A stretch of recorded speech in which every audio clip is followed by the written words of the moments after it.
عليكم ورحمة الله تعالى وبركاته. وعليكم السلام ورحمة الله وبركاته. أعوذ بالله من الشيطان الرجيم. بسم الله الرحمن الرحيم. الحمد لله رب العالمين، والصلاة والسلام على أشرف الأنبياء والمرسلين نبينا محمد صلى الله عليه وسلم وعلى آله وأزواجه الطيبين الطاهرين والرضا عن الصحابة أجمعين ومن تبعهم بإحسان إلى يوم الدين. أما بعد، أولا كل الشكر والتقدير والحب والاحترام موصول لكم جميعا الحاضرون، وأشكركم أيضا على دعوتكم واستضافتكم لنا في هذا المكان الطيب الذي أسأل الله سبحانه وتعالى كما جمعنا فيه على محبته وطاعته أن يجمعنا في مستقر رحمته، اللهم آمين. ولا أنسى أن أرسل لكم سلامنا وحبنا من أهلنا في فلسطين، وخاصة من أهلنا في قطاع غزة، وإننا نحبكم في الله آمين. السلام عليكم ورحمة الله وبركاته. الحمد لله رب العالمين، اللهم صل وسلم على سيدنا محمد سيد المرسلين وعلى آله وصحبه أجمعين. أما بعد, maka diawali perkataan Syekh, marilah sama-sama kita mengucapkan puji syukur kita kepada Allah Subhanahu wa taala, dan juga selawat dan salam kita hadiahkan kepada baginda Nabi besar Nabi Muhammad sallallahu alaihi wasallam. Kita selalu mengucapkan alhamdulillah di mana Allah Subhanahu wa taala telah memperjumpakan kita di tempat yang mulia ini, di tempat yang sangat bagus ini, selaku menyambung tali silaturahim antara kita semuanya umat muslimin yang ada di dunia ini. Maka selanjutnya Syekh mengucapkan kata terima kasih kepada yang telah hadir pada malam yang berbahagia ini, seluruh orang-orang tua kami yang dirahmati oleh Allah Subhanahu wa taala. Dan juga Syekh mengatakan yang bahwa di mana Allah Subhanahu wa taala telah mengumpulkan kita semuanya pada malam yang berbahagia ini, maka kita doakan kepada Allah Subhanahu wa taala sebagaimana kita berkumpul pada malam yang berbahagia ini di tempat yang sangat mulia ini, di tempat yang dimuliakan oleh Allah Subhanahu wa taala. Kita doakan bersama nanti kita akan berkumpul kembali di surganya Allah, Jannatul Naim. Amin amin ya rabbal alamin. Kemudian selanjutnya Syekh memberi kabar kepada kita semuanya. Beliau adalah selalu diberitahu oleh saudara-saudara kita seiman seakidah yang ada di Palestina, wabil khusus di seputaran Gaza, yang bahwa mereka sangatlah mencintai kita semuanya. Mereka sangat mencintai orang-orang Indonesia. Mereka sangat mencintai seluruh orang-orang muslimin yang ada di Indonesia dan di tempat-tempat yang lainnya. Maka beliau menyampaikan balik salami, beliau menyampaikan salam kepada kita semuanya, kepada para hadirin yang telah hadir pada malam yang berbahagia ini. Ini merupakan tanda cinta kita antara satu sesama lainnya. وإذا أردنا أن نتحدث عن المسجد الأقصى نقول إن المسجد الأقصى هو قبلة المسلمين الأولى، وعيد النصر نبينا محمد صلى الله عليه وسلم، وقد ربط الله سبحانه وتعالى بينه وبين قبلتنا اليوم برباط وثيق. ربط الله سبحانه وتعالى بين هذا المسجد الأقصى وبين قبلتنا اليوم الذي هو المسجد الحرام، ربط بينهما برباط قوي وثيق، ألا وهو في قوله تعالى بعد أعوذ بالله من الشيطان الرجيم: سبحان الذي أسرى بعبده ليلا من المسجد الحرام إلى المسجد الأقصى الذي باركنا حوله. الآية. إن هذه الآية تحدثت بشكل موضوع عن حادثة الإسراء والمعراج، وتحدثت عن بركة المسجد الأقصى وبركة ما حوله، ولكن حادثة الإسراء والمعراج حيث إننا على علم بها، ألا وهو أسري بنبينا صلى الله عليه وسلم من المسجد الحرام في مكة إلى المسجد الأقصى في مدينة القدس في ليلة واحدة بروحه وجسده صلى الله عليه وسلم، ومن ثم صلاته صلى الله عليه وسلم مع جميع الأنبياء في المسجد الأقصى، ومن ثم عرج به إلى السماوات العلى حتى سدرة المنتهى عندها جنة المأوى. سدرة المنتهى أيها الكرام هذه المكانة الشريفة الرفيعة التي شرف الله سبحانه وتعالى بها نبيه صلى الله عليه وسلم. هذه المكانة التي ولم يصل إليها أحد من الأنبياء حتى الملائكة إلا قدوتنا صلى الله عليه وسلم. فحينما كان جبريل عليه السلام بمرافقة النبي صلى الله عليه وسلم، ماذا قال النبي صلى الله عليه وسلم لجبريل عندما توقف عند سدرة المنتهى أي قريب منها؟ قال له النبي صلى الله عليه وسلم: اصعد. فماذا يقول جبريل عليه السلام: لو صعدت لاحترقت من نور الله سبحانه وتعالى. Para hadirin yang dirahmati oleh Allah Subhanahu wa taala, maka kita ataupun Syekh semuanya mengingatkan kembali terhadap kita semuanya, yaitu tentang Masjidil Aqsa. Maka di saat kita membicarakan Al-Aqsa, maka di situ kita akan timbul di dalam benak hati kita, sanubari kita, yang bahwa Al-Aqsa merupakan kiblat yang pertama sebelum kita berpaling kepada Ka'batullah yang ada di Masjidil Haram. Maka disitulah kiblat umat muslimin yang pertama. Kemudian di saat kita membicarakan Al-Aqsa, juga di situ ada hubungan yang sangat erat antara kita, yaitu muslim seluruhnya, di mana kita menghadap sekarang ini ke Ka'batullah yang ada di Masjidil Haram. Maka itu sangatlah erat kaitannya antara Masjidil Haram dengan Masjidil Aqsa, sehingga Allah Subhanahu wa taala menyebutkannya di dalam sebuah surat, bahkan dalam sebuah ayat Allah Subhanahu wa taala menggabungkannya antara Masjidil Haram dan Masjidil Aqsa. Maka disitulah kita dapat memahami yang bahwa sangatlah agung, sangatlah mulia yang Allah berikan kepada umat muslimin seluruhnya, agar mereka mengetahui yang bahwa bainal Masjidil Haram, di antara Masjidil Haram dengan Masjidil Aqsa itu ada hubungan yang sangat erat, ada hubungan yang sangat agung. Maka disitulah Allah Subhanahu wa taala mempersatukan kita dalam surahnya, yaitu dalam surah Al-Isra, yang bermaksud Maha Suci Allah Subhanahu wa taala yang telah memperjalankan hambanya, yaitu baginda Nabi Muhammad sallallahu alaihi wasallam pada waktu malam, dalam satu malam, yaitu daripada Masjidil Haram hingga kepada Masjidil Aqsa. Kemudian di mana di Masjid Aqsa tersebut, yaitu tempat yang diberkati oleh Allah Subhanahu wa taala.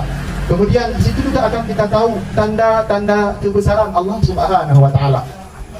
Maka daripada Masjid Aqsa tersebut baru Nabi menujuki kepada Sidratil Muntaha, di mana Sidratil Muntaha tersebut yaitu tidak pernah satu orang pun makhluk Allah Subhanahu wa taala yang sempat, yaitu di Sidratul Muntaha, yang sempat naik ke Sidratul Muntaha. Melainkan siapa yang sempat naik ke Sidratul Muntaha, yaitu tempat yang kita ikuti, yaitu baginda Nabi besar Nabi Muhammad sallallahu alaihi wasallam. Hanya satu-satunya hamba Allah Subhanahu wa taala yang bisa naik ke Sidratul Muntaha di saat berjumpa dengan Allah Subhanahu wa taala. Sedangkan nabi-nabi yang lainnya, sedangkan para malaikat, yaitu mereka tidak bisa naik kepada Sidratul Muntaha tersebut. Karena apa? Karena Sidratul Muntaha tersebut adalah sebuah tempat yang sangat istimewa, yang Allah jumpakan, yang Allah perjumpakan antara Allah Subhanahu wa taala dengan baginda Nabi besar Nabi Muhammad sallallahu alaihi wasallam. وهنا أيها الكرام ما نريده في هذه الحادثة وفي هذه الآية الكريمة، لماذا لم يكن الإسراء والمعراج من المسجد الحرام إلى سدرة المنتهى مباشرة، وإنما جعل الله سبحانه وتعالى الإسراء أولا إلى المسجد الأقصى المبارك. ربط الله سبحانه وتعالى بين المسجد الحرام والمسجد الأقصى. لماذا؟ لعدة حكم. من هذه الحكم أيها الأحباب أذكر أولا لأن المسجد الأقصى هو بوابة السماء، وكذلك أيضا من هذه الحكم لأن المسجد الأقصى علينا أن نعلم، وأراد الله سبحانه وتعالى أن يعلمنا نحن جميعا المسلمين أن المسجد الأقصى أصبح أمانة في رقابنا أجمعين. يجب المحافظة على هذه الأمانة، أمانة المسجد الأقصى. ومن أين أخذنا هذه الأمانة ومن أين انطلقت هذه الأمانة؟ خاصة عندما صلى نبينا محمد صلى الله عليه وسلم إماما لجميع الأنبياء في المسجد الأقصى. من هنا انطلقت أمانة ووصية رسولنا صلى الله عليه وسلم، فلنأخذ بها ونعض عليها بالنواجذ. Kemudian sidang jamaah yang dirahmati oleh Allah Subhanahu wa taala, di saat kita membicarakan yaitu Al-Aqsa, maka di situ timbul sebuah pertanyaan. Kenapa Allah Subhanahu wa taala tidak mengisrakan baginda Nabi besar Muhammad sallallahu alaihi wasallam daripada Masjidil Haram ke Sidratul Muntaha? Kenapa Allah Subhanahu wa taala mengisrakan yaitu daripada Masjidil Haram kemudian kepada Masjidil Aqsa, kemudian dimi'rajkan daripada Masjidil Aqsa kepada Sidratul Muntaha? Kenapa Allah Subhanahu wa taala tidak memi'rajkan Nabi Muhammad sallallahu alaihi wasallam daripada Masjidil Haram kepada Sidratul Muntaha? Maka perlu kita ketahui sidang jamaah yang dirahmati oleh Allah Subhanahu wa taala. Maka di situ ada beberapa hikmah Allah Subhanahu wa taala mengisrakan Nabi Muhammad sallallahu alaihi wasallam daripada Masjidil Haram kepada Masjidil Aqsa, kemudian dimi'rajkan daripada Masjidil Aqsa kepada Sidratul Muntaha. Yang pertama yaitu perlu kita ketahui hikmah Allah memi'rajkan Nabi Muhammad sallallahu alaihi wasallam daripada Masjidil Aqsa kepada Sidratul Muntaha, mengisrakan daripada Masjidil Haram kepada Masjidil Aqsa, yaitu Masjidil Aqsa merupakan bawabatus sama, yaitu pintu kita menuju kepada langit. Kalau kita bandingkan, kita membuat sebuah rumah, mesti kita membuat sebuah pintu. Maka begitulah Allah Subhanahu wa taala menciptakan bumi ini, menciptakan langit. Maka di situ juga ada pintu-pintu kita di saat dari bumi menuju kepada langit. Maka yang lebih dekat dengan langit yaitu Masjid Aqsa. Maka hikmah yang pertama Allah Subhanahu wa taala memi'rajkan Nabiullah Muhammad sallallahu alaihi wasallam daripada Masjid Aqsa kepada Sidratul Muntaha, yaitu hikmah yang pertama bahwa batu sama. Di situ adalah pintu gerbang kita menuju kepada langit. Kemudian hikmah yang selanjutnya yaitu di mana Masjidil Aqsa merupakan amanah yang diamanahkan oleh baginda Nabi besar Nabi Muhammad sallallahu alaihi wasallam. Di mana Rasulullah sallallahu alaihi wasallam sebelum mi'rajnya ke Sidratul Muntaha, maka di situ Rasulullah sallallahu alaihi wasallam sempat melakukan sholat sunnah 2 rakaat yang diimami oleh Rasulullah sallallahu alaihi wasallam dan diimami oleh seluruh para nabi-nabi yang lainnya. Maka di situ juga perlu kita ketahui yang bahwa mi'rajnya Rasulullah sallallahu alaihi wasallam ke Sidratul Muntaha salah satunya untuk mempersatukan seluruh umat-umat Islam pada ketika itu. Kemudian Rasulullah sallallahu alaihi wasallam memberi amanah yang bahwa amanah itu agar sampai kepada anak-anak cucu orang-orang muslimin seterusnya. Kita sekarang ini harus tahu yang bahwa ini perjuangan Rasulullah sallallahu alaihi wasallam demi mempertahankan Al-Aqsa. Di manalah kita sekarang ini? Apakah kita rela untuk melihat Al-Aqsa diambil alih oleh orang-orang Yahudi, yang diambil oleh orang Nasrani? Sungguh tidak rela sidang jamaah yang dirahmati oleh Allah Subhanahu wa taala. لذلك إنما يحدث لأهلنا في فلسطين من اضطهادات ومن اعتداءات من قبل الاحتلال الصهيوني عليه من الله ما يستحق، والتي لا زالت هذه الاعتداءات مستمرة حتى يومنا هذا، ولا تنتهي إلا بخروج هؤلاء اليهود من أرضنا، ولا تنتهي هذه الاعتداءات إلا بعد تحرير فلسطين وبعد تحرير المسجد الأقصى إن شاء الله. Kemudian sidang jemaah yang dirahmati oleh Allah Subhanahu wa taala, kita lihat sekarang ini di media ataupun dimanapun kita dengarkan kabar daripada Palestina, di mana saudara-saudara kita di sana sedang dizalimi oleh Zionis Israel laknatullah alaih, sedang dizalimi oleh orang-orang Yahudi yang ada di negara Palestina. Maka mereka yaitu menggantikan Palestina tersebut kepada Yerusalem. Maka apapun yang terjadi kepada saudara kita di Palestina, perlu kita ketahui sidang jamaah yang dirahmati oleh Allah Subhanahu wa taala, itu ujian yang datang daripada Allah Subhanahu wa taala untuk kita semuanya orang-orang muslimin. Allah Subhanahu wa taala ingin melihat hamba-hambanya yang ikhlas di dalam memperjuangkan agama Allah Subhanahu wa taala. Allah akan melihat di antara hamba-hambanya yang benar-benar taat kepada Allah Subhanahu wa taala. Kemudian sidang jamaah yang dirahmati oleh Allah Subhanahu wa taala, perlu kita ketahui yang bahwa persoalan Palestina itu tidak akan berakhir, sehingga orang-orang Yahudi nantinya pada suatu saat akan keluar daripada negara Palestina. Kemudian di saat merdekanya negara Palestina, di saat dikuasai negara Palestina tersebut oleh orang-orang muslimin, maka disitulah tanda-tanda kiamat yang paling besar. Maka sidang jamaah yang dirahmati oleh Allah Subhanahu wa taala, apapun yang terjadi kepada saudara-saudara kita di Palestina, baik peperangan dan lain sebagainya, maka itu semuanya kita rasakan bersama-sama sidang jamaah yang dirahmati oleh Allah Subhanahu wa taala. إذا نحن كمسلمون أو كمسلمين أو كإخوة، كما قال الله سبحانه وتعالى في كتابه إنما المؤمنون إخوة، وقال في الحديث قال المسلم للمسلم كالبنيان يشد بعضه بعضا، وفي حديث آخر المسلم للمسلم أو أخو المسلم لا يظلمه ولا يخذله ولا يقتله إلى غير ذلك. إنما دل هذا أيها الكرام دل على أننا نحن جميعا كمسلمين إخوة في الله سبحانه وتعالى، لا بد لنا أن نقف بيد واحدة، أن نقف أن نعين بعضنا البعض أيها الكرام. لذلك جاء في حديث البراء بن عازب رضي الله، أو في حديث زيد بن ثابت رضي الله تعالى عنه وأرضاه، قال من جهز غازيا في سبيل الله فقد غزا، ومن خلف غازيا في أهله بخير فقد غزا. أي من جهز غازيا في سبيل الله فقد غزا، أي من أعان مجاهدا في سبيل الله سبحانه وتعالى، قدم له حاجته التي تعينه على الجهاد في سبيل الله، فإنما هو قد جاهد في سبيل الله سبحانه وتعالى، وإن لم يجاهد بنفسه، وإن لم يكن مع المجاهدين، وإن لم يكن مدافعا عن المسجد الأقصى، فإنه يأخذ أجر الجهاد في سبيل الله سبحانه وتعالى. Kemudian sidang jamaah yang dirahmati oleh Allah Subhanahu wa taala, kita selaku orang-orang muslimin adalah bersaudara. Sebagaimana Allah sebutkan dalam Al-Qur'an, yang telah beliau bacakan dalam surah Al-Hujurat, yang bahwa innamal mu'minuna ikhwah. Kita semuanya, seluruh orang-orang muslimin, seluruh orang-orang mukminin semuanya bersaudara. Maka orang-orang muslimin ini dia sangat mencintai orang-orang muslimin yang lainnya. Maka orang-orang muslimin ini dia tidak saling bunuh-membunuh, dia tidak saling maki-memaki, dia tidak saling cerca-mencerca. Maka oleh karena itu, kita selaku orang-orang muslimin, marilah saling bahu-membahu antara satu dan lainnya di dalam menyatukan dalam sebuah risalah, yaitu Risalatul Islam yang dibawakan oleh baginda kita Nabi Muhammad sallallahu alaihi wasallam. Kemudian orang muslimin ini tatkala dia membantu saudara-saudaranya yang lainnya, maka Allah Subhanahu wa taala akan dituliskan apapun kebaikan yang dia lakukan terhadap muslim yang lainnya. Maka barang siapa yang membantu orang-orang muslimin fi sabilillah, berjihad di jalan Allah Subhanahu wa taala, maka bandingan ganjaran pahala yang Allah berikan yang sangat besar, yaitu bagaikan kita syahid di sisi Allah Subhanahu wa taala. Kita membantu saudara-saudara kita yang ada di Palestina umpamanya, maka baik kita membantu dengan harta yang kita miliki, baik yang kita bantu dengan hubungan yang kita miliki, baik kita bantu dengan doa yang kita miliki, maka kecintaan kita tersebut ditulis oleh Allah Subhanahu wa taala seperti kita cinta kepada mereka. Bagaikan mereka itu berjihad di jalan Allah Subhanahu wa taala, begitu pula Allah Subhanahu wa taala akan menuliskan pahala yang begitu besar terhadap orang-orang muslimin yang benar-benar mencintai saudaranya dan membantu saudara-saudara yang lainnya. لذلك من واجبنا نحن كمسلمين أن ننصر إخواننا المسلمين وخاصة إخواننا في فلسطين الذين هم اليوم يدافعون عن المسجد الأقصى، يدافعون عن الأمة الإسلامية بأكملها تجاه تحرير المسجد الأقصى المبارك. قضيتنا جميعا نحن المسلمين، ليست قضية العرب، ليست قضية فلسطين وحدهم، وإنما قضيتنا نحن جميعا المسلمون. لذلك علينا أن ننصر هؤلاء الأبطال أهلنا في فلسطين. كيف ننصرهم؟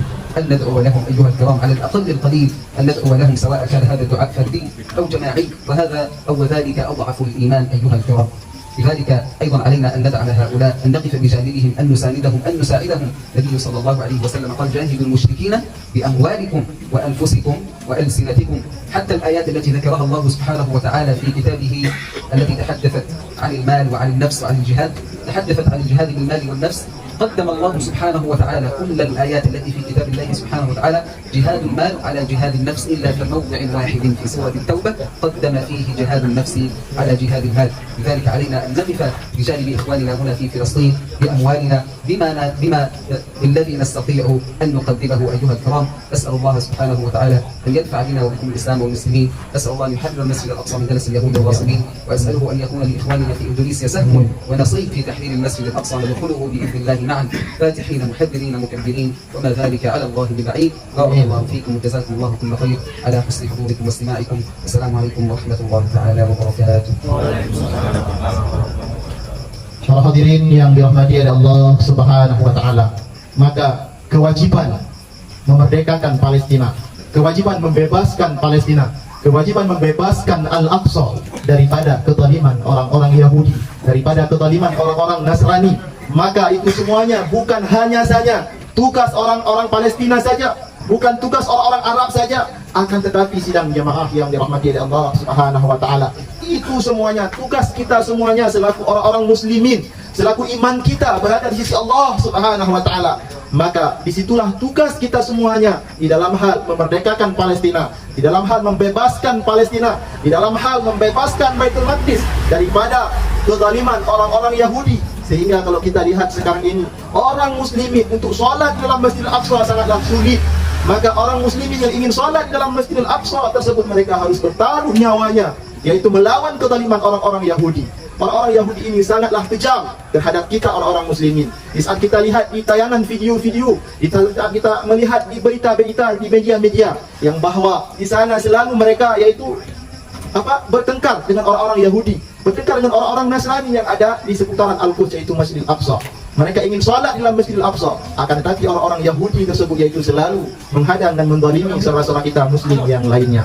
Kemudian sidang jamaah yang dirahmati oleh Allah Subhanahu wa taala, marilah sama-sama kita bangun untuk membela saudara-saudara kita di Palestina. Baik kita membela dengan jiwa kita, dengan harta kita, dengan hubungan yang kita miliki. Maka insya Allah kalau kita umat Islam semuanya bersatu, insya Allah Palestina akan bebas daripada kezaliman orang Yahudi. Masjidil Aqsa akan bebas, sebagaimana bebasnya pada masa khulafah-khulafah yang terdahulu, khulafah-khulafah Rasyidin. Kemudian pada khalifah-khalifah yang terdahulu, maka itu Masjid Al-Aqsa berada dalam kekuasaan orang-orang muslimin. Maka coba kita bayangkan sekarang ini Al-Aqsa berada di dalam kekuasaan orang-orang Yahudi, berada di dalam kekuasaan oleh orang-orang Nasrani. Maka sidang jamaah yang dirahmati oleh Allah Subhanahu wa taala, di celah-celah kita berdoa kepada Allah Subhanahu wa taala, jangan sekali-kali kita lupakan terhadap saudara-saudara kita yang ada di Palestina. Marilah kita bangun di sampingnya untuk sama-sama memperjuangkan agama Allah Subhanahu wa taala, untuk sama-sama kita bebaskan Palestina tersebut, kita bebaskan Masjidil Aqsa tersebut daripada kezaliman orang-orang Yahudi dan Nasrani. Maka selemah-lemah iman orang-orang Islam yang bahwa dia hanya berdoa, dia tetap berdoa kepada orang-orang muslimin yang lainnya. Maka sidang jamaah yang dirahmati oleh Allah Subhanahu wa taala, kami dari Yayasan Gaza International Foundation yaitu mengajak kaum muslimin dan muslimat semuanya, marilah sama-sama kita bersatu di dalam hal membebaskan Palestina, di dalam hal membela Palestina apapun dan dimanapun kejadiannya, baik di Palestina dan khususnya di daerah Gaza. Maka sidang jamaah yang dirahmati oleh Allah Subhanahu wa taala, sebagaimana kita ketahui yang bahwa disebabkan bom yang dikirim oleh Zionis Israel laknatullah alaih kepada saudara-saudara kita di Gaza Palestina, sehingga di sana yaitu 95%, 97% air yang ada di sana tidak layak pakai, disebabkan kimia, disebabkan pencemaran bom yang dikirim oleh Zionis Israel laknatullah alaih. Maka oleh karena itu sumur yang kita bangun yang telah lalu yaitu sumur kecil-kecil, maka itu semuanya telah hancur sidang jamaah yang dirahmati oleh Allah Subhanahu wa taala. Kemudian program kali ini sidang jamaah yang dirahmati oleh Allah Subhanahu wa taala melalui Yayasan Gaza International Foundation, yaitu langsung dari daerah Syekh Saifuddin yaitu daerah Gaza. Maka kita ingin membangun sebuah sumur wakaf yang besar, yaitu yang membutuhkan dana 1,5 miliar. Maka oleh karena itu marilah sama-sama kita bahu membahu di dalam menyukseskan membangun sumur wakaf di Gaza Palestina, tepatnya di daerah Zaitun. Sidang jamaah yang dirahmati oleh Allah Subhanahu wa taala, mungkin dengan begitu besar dananya untuk sebuah lembaga saja akan sulit membuat sumur wakaf tersebut. Kami mengajak seluruh kaum muslimin seluruhnya, marilah sama-sama kita mengambil bahagian di saat kita berjumpa dengan Allah Subhanahu wa taala, nantinya di saat Allah Subhanahu wa taala bertanya kepada kita semuanya, apakah yang telah kita lakukan terhadap saudara-saudara kita di Palestina. Maka dengan amalan yang kita lakukan pada hari ini, dengan sumbangan-sumbangan yang telah kita berikan, dengan donasi-donasi yang telah kita berikan pada malam ini, insya Allah nantinya ke depan kita bisa menjawab di hadapan Allah Subhanahu wa taala terhadap persoalan saudara-saudara kita di Palestina, yaitu seiman dengan kita dan seakidah dengan kita, yaitu akidah ahlu sunnah wal jamaah. Maka sidang jamaah yang dirahmati oleh Allah Subhanahu wa taala, saya ingin bertanya kepada sidang jamaah sekalian, siapkah kita membela Palestina? Siap. Siapkah kita membebaskan Al-Aqsa daripada orang-orang Yahudi? Siap. Maka kita doakan kepada Allah Subhanahu wa taala, Palestina, Masjidil Aqsa berada kembali di dalam kekuasaan orang-orang Islam. Allahu Akbar. Allahu Akbar. Kemudian sidang jamaah yang dirahmati oleh Allah Subhanahu wa taala, siapkah kita mengusir orang-orang Yahudi yang ada di Palestina sebagaimana dulunya pernah diusir oleh baginda kita Nabi Muhammad sallallahu alaihi wasallam dikala orang Yahudi berada di kota Madinah? Siapkah kita sekarang ini mengusir orang-orang Yahudi yang ada di Palestina agar mereka kembali ke negara mereka masing-masing? Siap? Siap. Maka marilah kesiapan kita buktikan dengan lisan-lisan kita pada malam yang berbahagia ini, sebagaimana dulunya telah pernah dilakukan oleh baginda Nabi besar Muhammad sallallahu alaihi wasallam di dalam peperangan Khaybar. Maka kita semuanya akan mengatakan, Khaybar, Khaybar ya Yahud, Jaishu Muhammad bada'a ya'ud. Siap? Siap.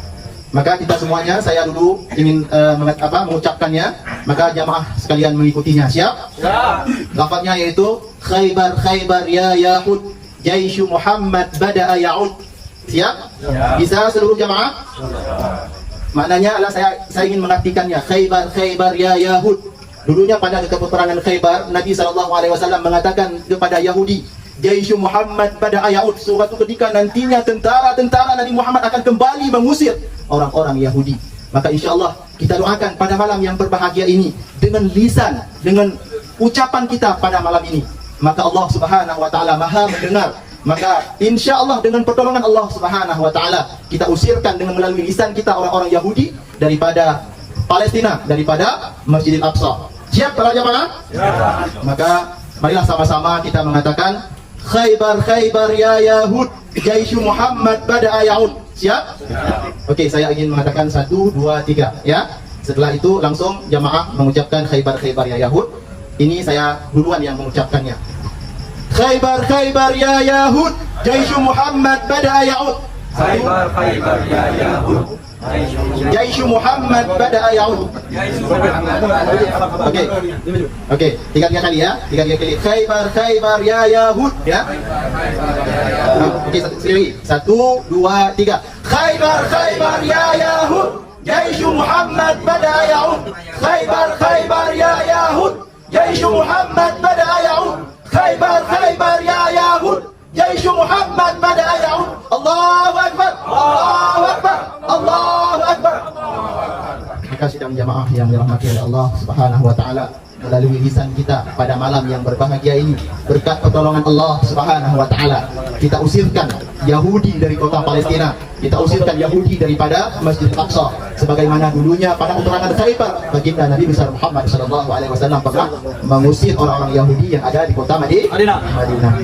Maka insyaallah sidang jamaah yang dirahmati oleh Allah Subhanahu wa taala, dengan semangat kita pada malam yang berbahagia ini, marilah sama-sama kita mengambil bahagian di dalam hal menyukseskan pembangunan sumur wakaf di Gaza, Palestina. Maka insyaallah bagi jamaah yang benar-benar ingin mewakafkan pada malam ini, marilah kita nampakkan apa yang ingin kita wakafkan pada malam yang berbahagia ini. Baiklah sidang jamaah yang dirahmati oleh Allah Subhanahu wa taala, kami dari rombongan ataupun dari Yayasan Gaza International Foundation ada membawa yaitu cenderamata bagi sesiapa yang ingin mengambil bahagian di dalam hal mewakaf sumur ke Gaza, Palestina. InsyaAllah akan diberikan sebuah cenderamata yaitu syal Palestina yang akan dikalungkan langsung oleh Syekh kita, Syekh Saifuddin dari Gaza, Palestina. Maka pada malam ini jangan segan-segan sidang jamaah yang dirahmati oleh Allah Subhanahu wa taala. Kita mengambil syal satu malam ini, Allah lipat gandakan harta kita, Allah lipat gandakan rezeki kita. Maka sidang jamaah yang dirahmati oleh Allah Subhanahu wa taala, saya akan membukakan pada malam ini. Adakah sidang jamaah yang dirahmati oleh Allah Subhanahu wa taala yang mewakafkan hartanya dengan jumlah 1 juta rupiah saja? Ada sidang jamaah yang ingin mewakafkan 1 juta rupiah saja? Maka dipersilahkan untuk maju ke depan. Ini merupakan tanda cinta kita di dalam hal membangun, dalam hal membantu saudara-saudara kita di Palestina. Ada sidang jamaah bapak-bapak yang ingin mengambil bahagian di dalam hal membangun sumur wakaf di Gaza, Palestina dengan menyumbang 1 juta rupiah saja? Ada? Ataupun ada yang berinfak dengan jumlah 500.000 rupiah saja? Ada sidang jamaah? Kalau seandainya kita tidak membawa uang cash pada malam yang berbahagia ini, boleh melalui transfer. Umpamanya kita belum ada rezeki pada hari ini, juga boleh di saat kita diberikan rezeki oleh Allah Subhanahu wa taala. Yang penting niat kita dengan Allah Subhanahu wa taala, itu yang ditulis oleh malaikat-malaikat Allah Subhanahu wa taala. Ada jemaah yang ingin mewakafkan hartanya jumlah 500.000 rupiah saja? Ada sidang jemaah? Dipersilahkan.